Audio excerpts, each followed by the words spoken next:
a llorar. ¿Quién me aprieta con su prisa? Me pinta una sonrisa. Dime quién. A codazos, lo injusto y lo justo lo dicta el mismo mazo. Ahora es tu turno y te toca juzgar este discazo. Vengo dispuesto a superar estos miedos, salirme de la zona que me da confort. No me creo el tuerto en un reino de ciegos, solo intento no estancarme como autor. Pienso seguir disfrutando en este juego, no pierdo la inocencia aunque me haga mayor. Batiendo las alas hoy noto que despego, con la conciencia tranquila voy a dormir. En Boston, otro de esos viajes que pagaron los contribuyentes. Y para colmo, pa' una vez que corro, una gran explosión hizo que casi no lo cuente. Cambian las botellas de agua por anís del mono. Al pensar en abolir las olimpiadas me emociono. Fúmate un porro sin moverte de la silla y no fomentarás que los niños chinos cosan zapatillas. Yo era un tío muy correcto, deportista y sano, hasta que un buen día vino un paisano y me invitó.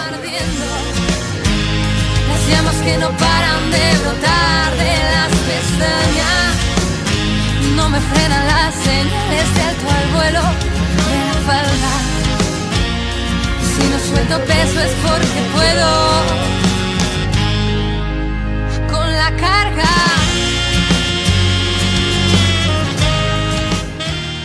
Y hasta morir, abrir los ojos para ver si estás aquí, para poderme consumir.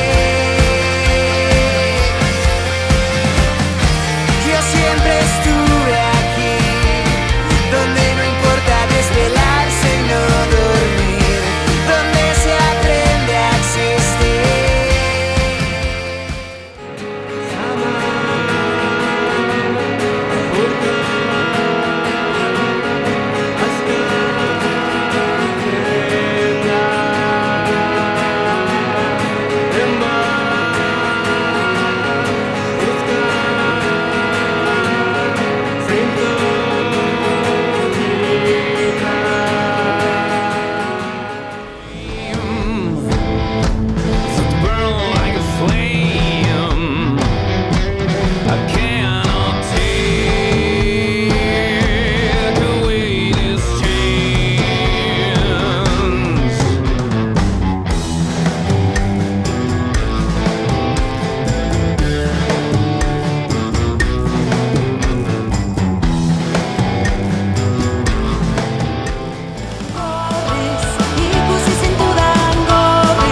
que